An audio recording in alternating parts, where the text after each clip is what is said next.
Hello everyone and வணக்கம். எல்லோருக்கும் வணக்கம். இன்னைக்கு நாம பார்க்க போற ஒரு விஷயம் பார்க்கறதுக்கு கொஞ்சம் கஷ்டமா தெரியலாம், ஆனா உண்மையில ரொம்பவே சுலபமானது.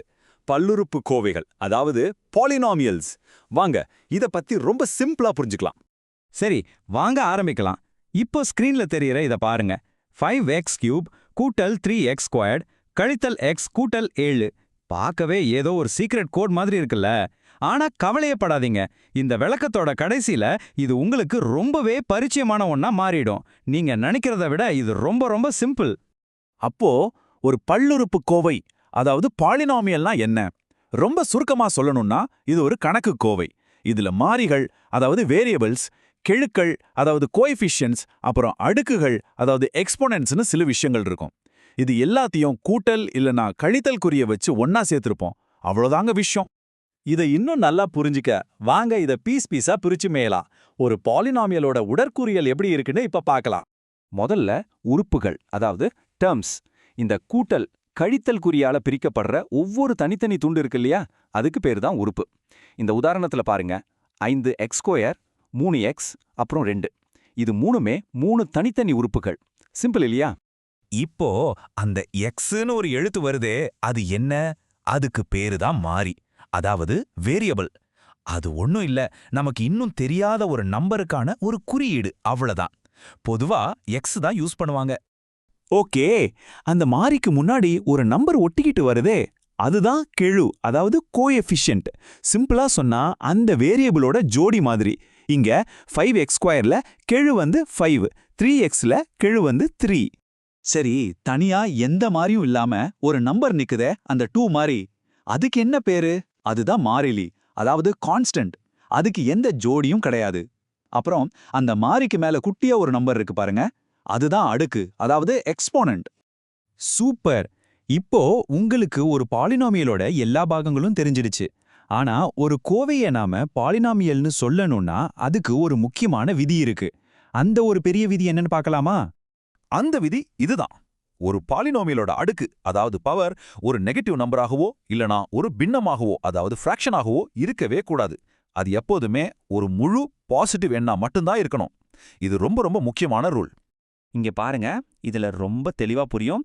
இடது பக்கம் இருக்கிறது எல்லாம் அனுமதிக்கப்பட்டது. x², x³ இல்லனா வெறும் x, இது எல்லாமே ஓகே.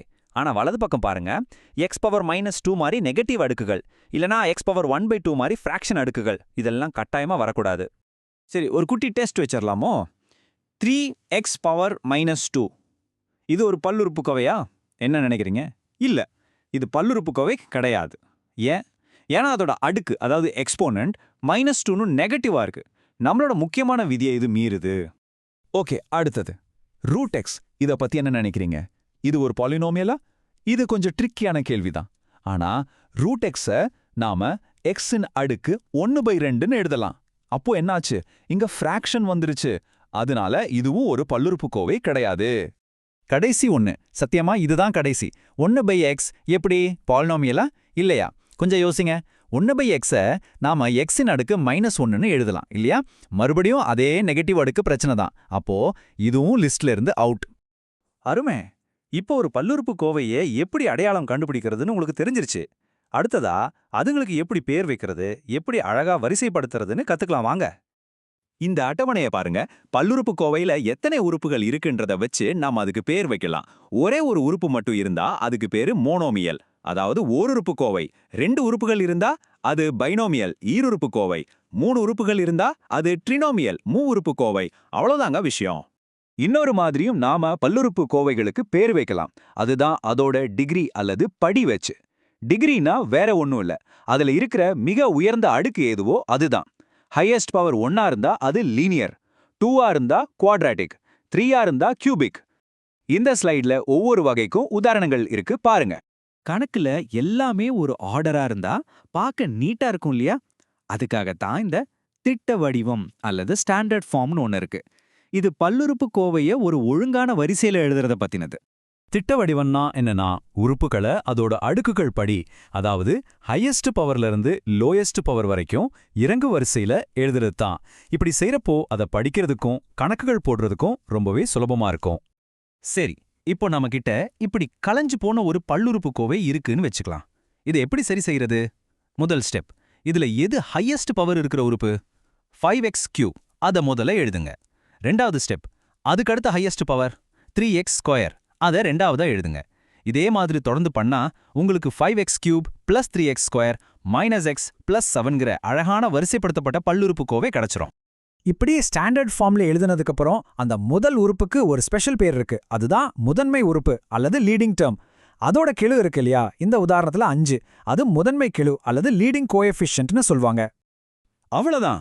பார்க்க குழப்பமா இருந்த ஒரு கோவையை எடுத்து அத ஒரு தர்க்க ரீதியான தெளிவான வரிசைக்கு கொண்டு வந்திருக்கோம். அதுதான் பல்லுறுப்புக்கோவைகளோட அழகு. இது இன்ஜினியரிங்ல இருந்து பொருளாதாரம் வரைக்கும் பல முக்கியமான விஷயங்களுக்கு அடிப்படையா இருக்கு. இந்த விளக்கம் உங்களுக்கு பிடிச்சிருந்தா மறக்காம ஒரு லைக் போடுங்க, உங்க நண்பர்களுக்கும் ஷேர் பண்ணுங்க, அப்படியே எங்க சேனலுக்கும் சப்ஸ்கிரைப் பண்ணிடுங்க. அடுத்தடுத்த விளக்கங்களை நீங்க மிஸ் பண்ணாம இருக்க அந்த பெல் பட்டனையும் ஒரு தட்டு தட்டி விடுங்க. நன்றி, வணக்கம்.